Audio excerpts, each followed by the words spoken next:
Well, good morning, friends. Here we are at another Lighting the Candle, A World That Works. And I'm really excited today because we have one of the most amazing days of this year so far. It's absolutely gorgeous outside. My neighbor came over unsolicited and mowed my lawn for me last night. It's like, just out of nowhere, he shows up and mows the lawn. He's an amazing human being, Jose. And again, the reason we're here is all of us have this opportunity to bestow on other people that we're in conversation with this gift called empowerment. You know, if everyone is worthy of being here, and we are, because we won the sperm wars, right? We were the ones that got there first. So this is our gig. And all of that said, we're real interested in giving you a timeout from what you might be seeing in other media. And at the same time, we're going to handle some pretty pithy topics as we go on, but we're going to be appropriate about it. We're not going to lay blame at anybody's feet or call anybody's name or even be specific about what we're talking about. Last week, we had two really fine segments about love. And this week, I want to challenge we're doing like the first of a spotlight crew. Have you ever seen one of those candle holders that has the reflector behind it? And that reflector generates a lot more light into the room from one candle. Well, we're going to be doing that today with two of my favorite people and good friends, Ken Caputo and Lisa Sheehan.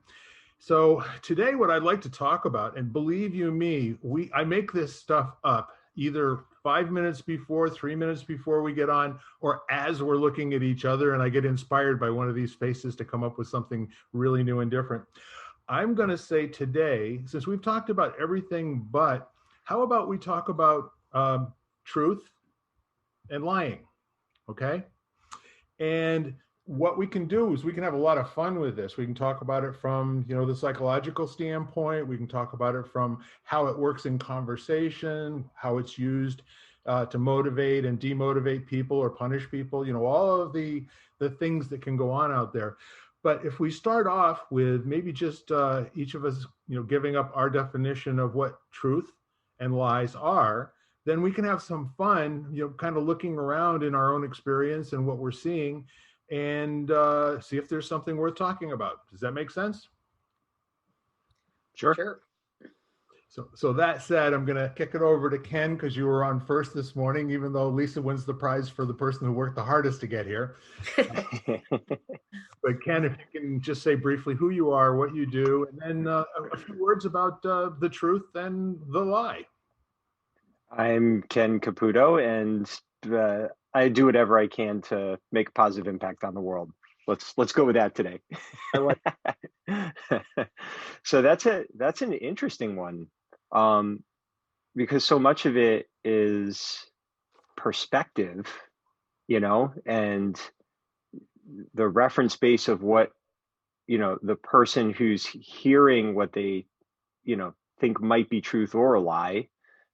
So you've got the receiving part of it, and usually that's operating on incomplete information, but then you have the extending part of it. I mean, I know, so as a martial arts teacher, I know for a fact I have lied to my students repeatedly over years out of complete ignorance of not knowing as much. And then over time, as I learned more, as I had more experiences and was exposed to more, different, elements of martial arts training and teaching, I had to revise what I thought was truth because it's incomplete, so I don't know. And then you have things that are absolutely, like almost like laws, like, as far as we can tell right now, gravity on Earth is a truth, so, and if you want to call that a lie, jump off a building and see what happens, right? So, but it's an interesting thing because I think if you're dancing with it from the place of how we perceive what is truthful or what is a lie in ourselves or in others, that can be a pretty blurry topic, so I'm not sure where you were looking to approach it from, but I'll throw that out there. I'm going to give you my easy answer. Where I'm looking to approach it from is any place you come from. It makes no Here difference. we go. It makes no difference to me what you say, because it's always going to come from a thoughtful perspective, both of you folks. And that said, I want to challenge the listeners at home to take just 1 minute here now and think about your own definition for yourself of what makes a truth and what makes a lie. Uh, that said, my pleasure to have our hardworking Lisa. Hello, Lisa Sheehan, media person. And as I was thinking that, I'm thinking media is not always the place known for truth. But in the spiritual realm, what I've often heard is that truth is that which does not change. So we can go back to the other things we've talked about, but in that case, I'll just leave that there.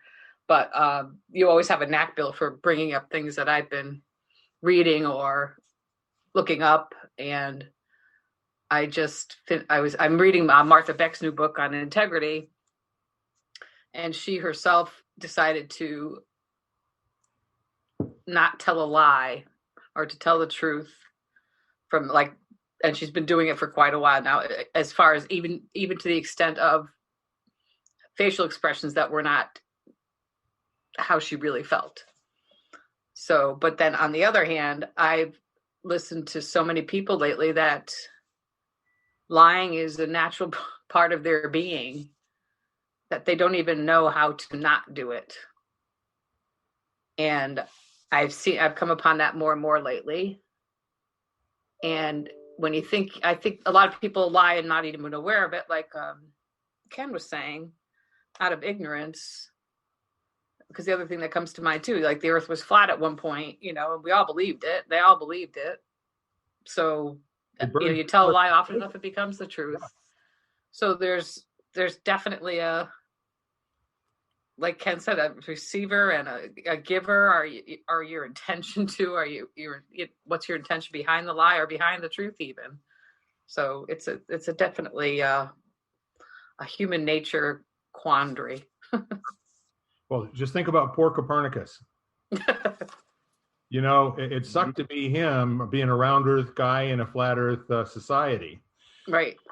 So the whole thing of what you're bringing up is it always seems to me that in a culture, it goes, the pendulum swings all the way out to one end and then all the way back to the other and so forth and so on. And rarely do we get to see a very long period of time where it's centered at equilibrium, where the pendulum would actually stop in the middle, right?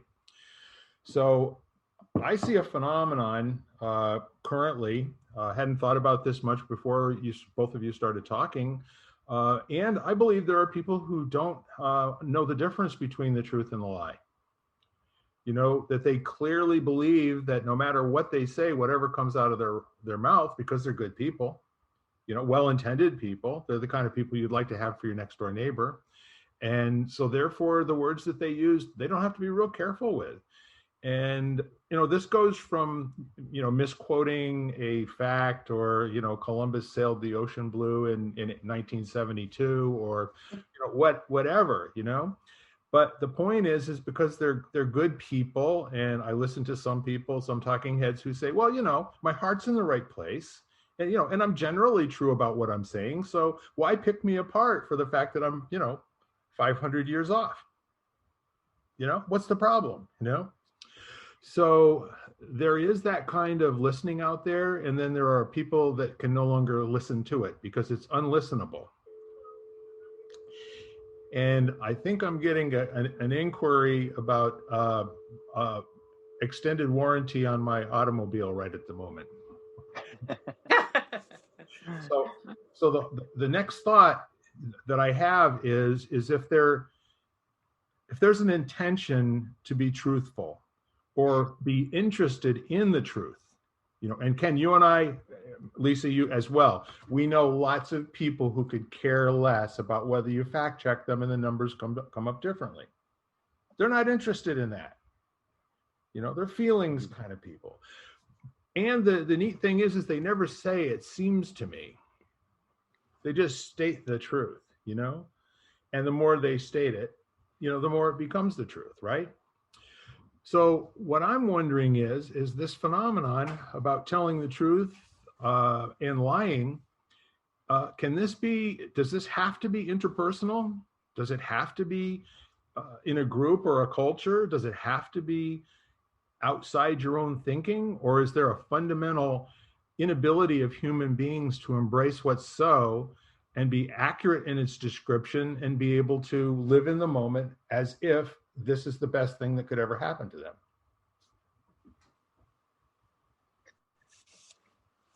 I think we all, by nature of the lens of our physicality, the focus of our senses, we have filters.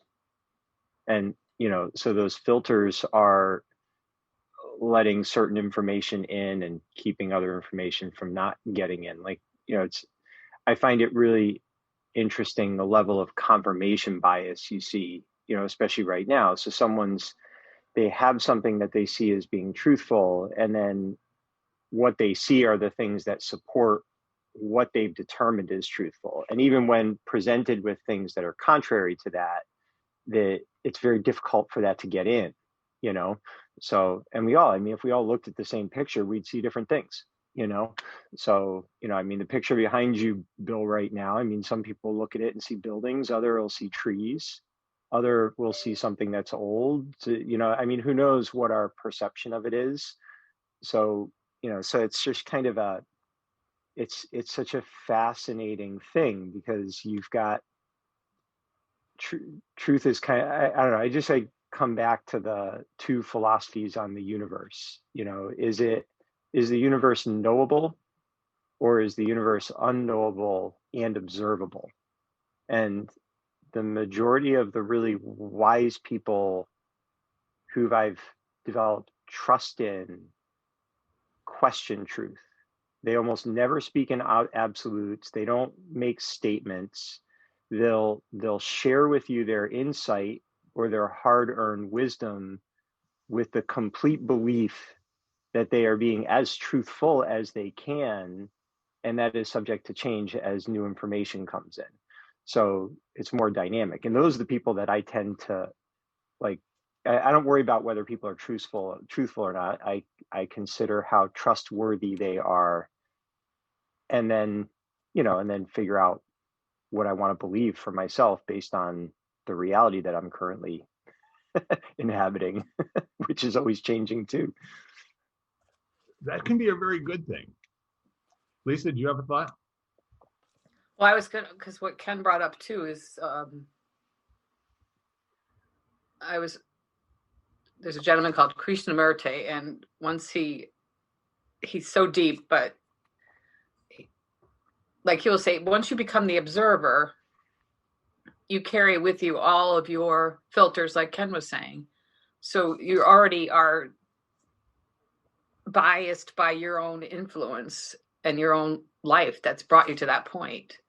And living in the moment is what everybody, you know, a good majority of philosophies think, you know, say that's the only time we have. So that's the goal, is to live in that moment. And in that moment, there's only, you know, the truths in that moment, but nobody will look at it that way. So human nature is just, once you get the word truth, even the word itself will mean different things to different people. And like Ken was saying, once you say this is the truth, I think you're instantly in trouble, because other people will have their truths, and what their deep feeling of what that means to them is going to come out. And so truth, I like Ken was almost like it can be fleeting and personal and subjective. What if it is all those things? It just plain is, right. You know? Yeah. And the neat part of it is we've had other conversations where we talk about there's an infinite way to experience every single moment. And what if this moment is influenced by the last few moments that you've had, or earlier similar moments that you've had, or something else that you can't quite put your finger on. And it almost seems to me that in our current culture, that there is a collapsing or conflating of different types of terminology. And the word truth really doesn't have a whole heck of a lot of meaning these days, because everybody bandies it around, the truth. Like, you can go someplace else and look this fact up. The interesting part of it is that people are not responsible for saying that this is my idea of the truth right this minute, given other information that could update this. I would totally. Yep. Did you lose me? Bill, I don't know if you can hear us, but you just froze. Okay. How about now? We may be continuing this conversation without. Please do. Go ahead. I'm going to restart.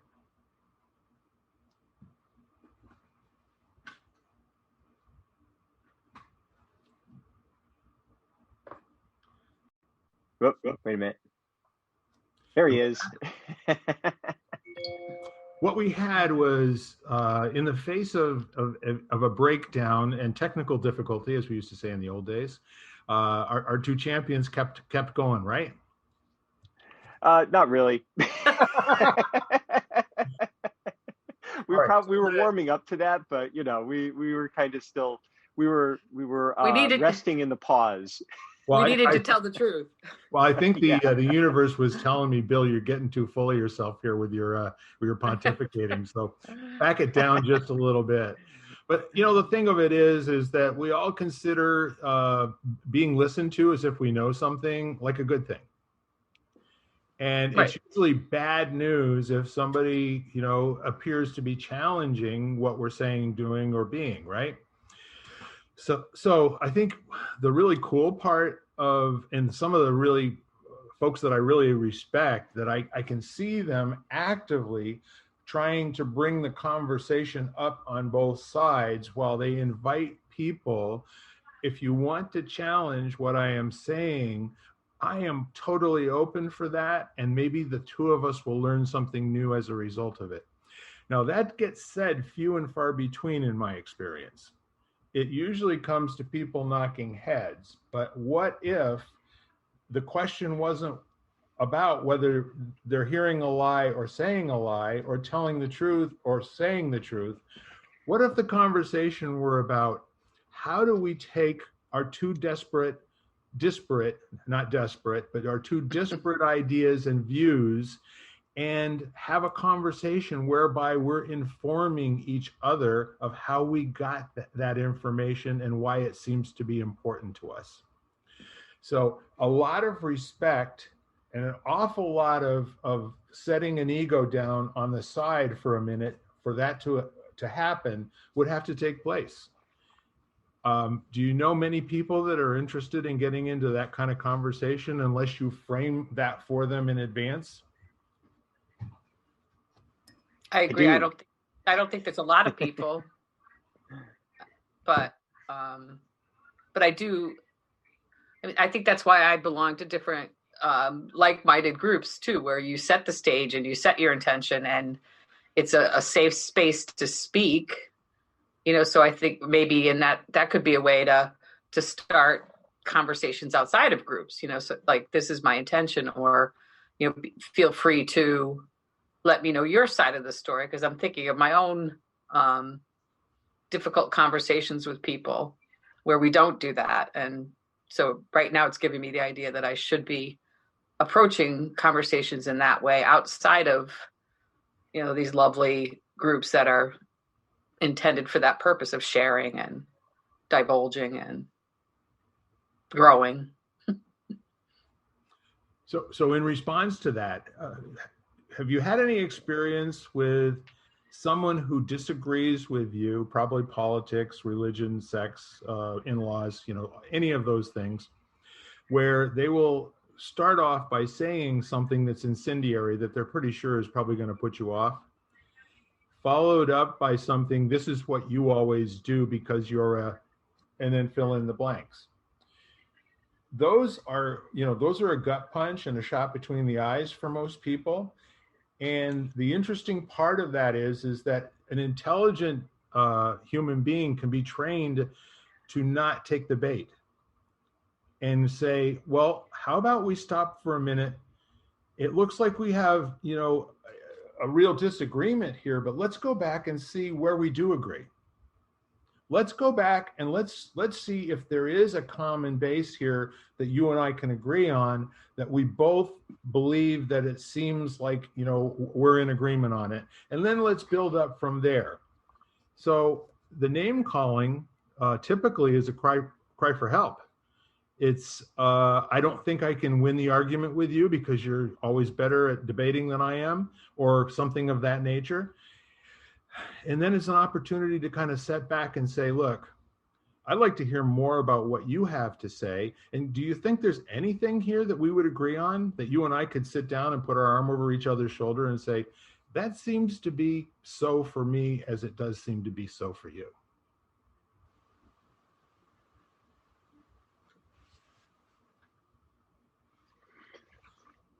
That would be nice. So, yeah.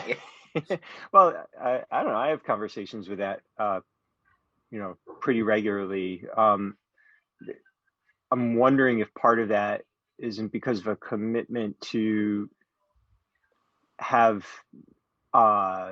difficult and fierce conversations in person rather than like the more like a social media discourse. Like, sure. Just don't do that. So, and it's just, if there's a human face or at least a human voice, there's a lot more context, and you remember this is a human, not a label, I asked someone, a very wise individual who I have a lot of respect for, what's the one thing we need more of as a species right now? And his comment was curiosity. And and it was an interesting thing, because as he was talking about it, if someone does what you were just talking about, they say you do this and you think this because you're that. And to me, if someone said that to me, first of all, I choose not to own any of those things as part of my identity.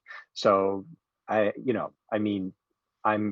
male, but if you want to tell me I'm not male, I don't really care. I would be curious why you would say that. I would honestly want to know why you don't see me as male. And if you see me as something else through your lens, I'm going to be really interested in hearing that explanation, and I'm laughing right now, just even imagining it. So, and even if it came as an attack, that's that person's emotional state and background and history that's leading them to direct that energy at me. It's not my energy, and even if I have emotional reaction to it, so I'll have an emotional reaction, and then I'll just stay curious. And in the end, if they're someone who doesn't align in a way where it makes sense for me to have a deeper or more prolonged or profound relationship with them, it's tough to have deep, profound relationships with 8 billion people. So that's okay. They'll continue to do their thing and I'll do mine. So where's the problem? And unless you're so invested in what you see as truth, or what you think other people should see as truth, or who's lying or who's not, and you're not curious about it, you're fixed in your place, that's where there's going to be all of the outrage and all that kind of stuff. So, and I've just found that the wisest, most balanced, most high functioning humans I've been privileged to learn from and speak to, they have a beginner's mind. They are always curious and open and interested in what they don't know.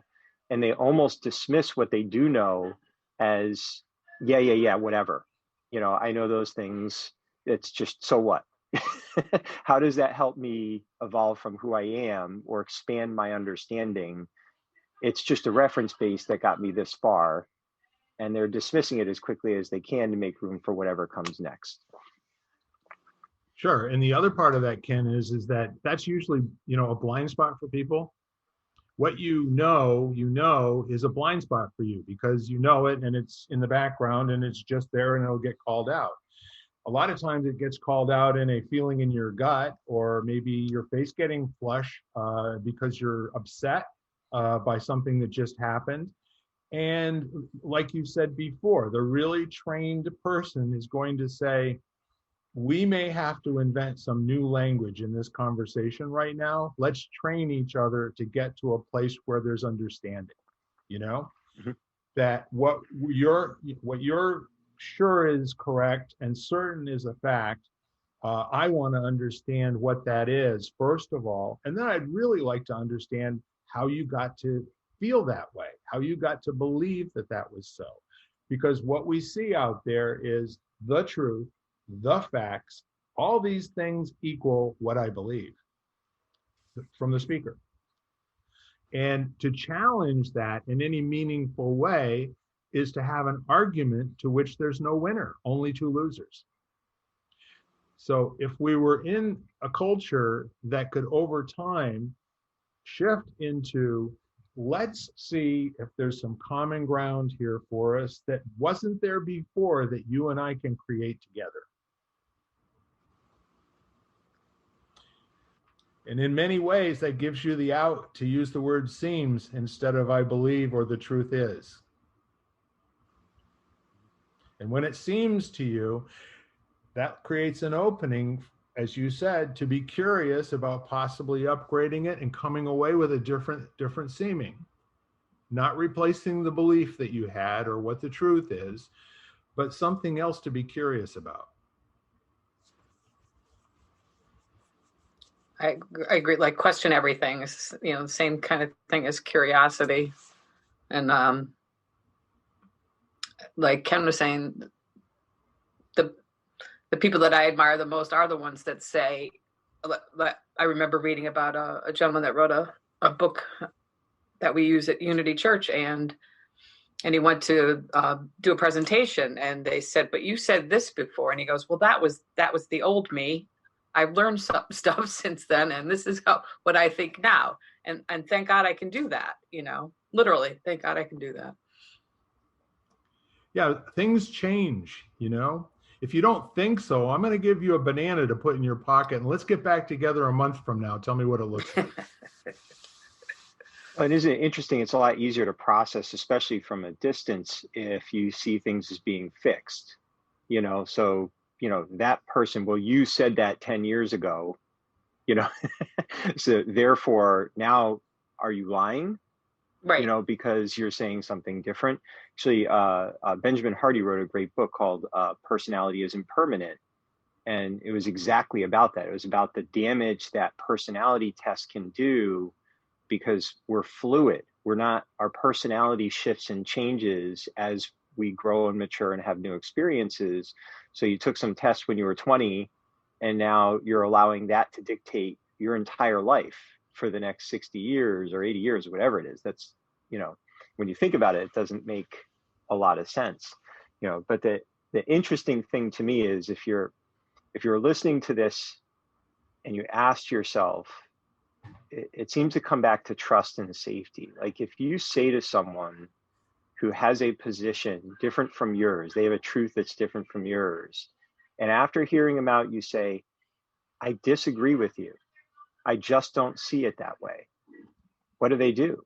Who are they in that moment? Can they respect that? Or do they pretend to respect it and then keep pushing you? Do they, and I guess if it's like a value thing, like a deep fundamental value thing, like, I don't know, whatever it is, I feel it's okay to manipulate and steal from people, because if I don't, they'll do it to me.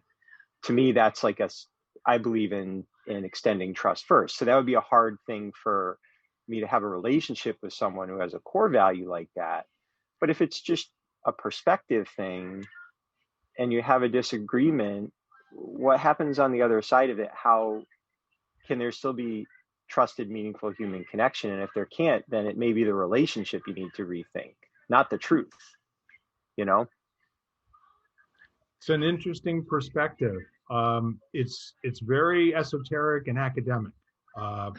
The whole goal of any conversation is to accomplish what?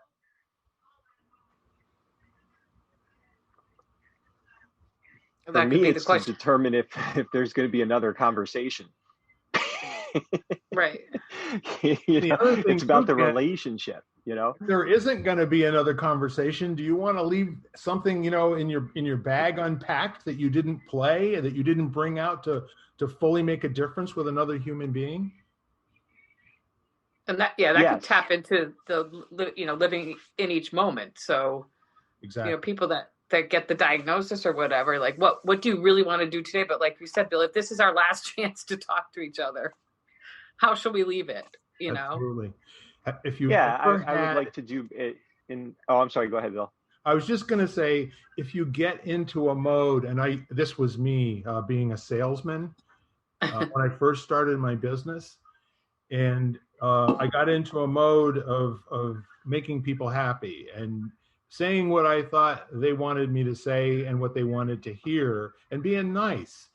And one time, a man named Kevin Crosby, he pulled me aside and he said, so what do you think about this? And then I said, well, he said, no. He said, what do you think about this?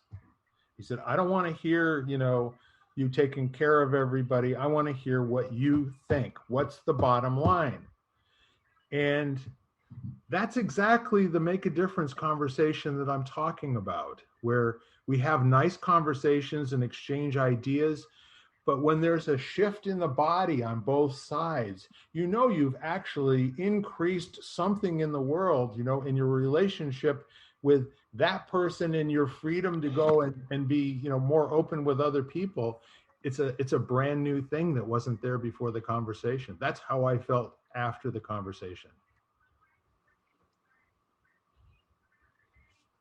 So, That's a lovely.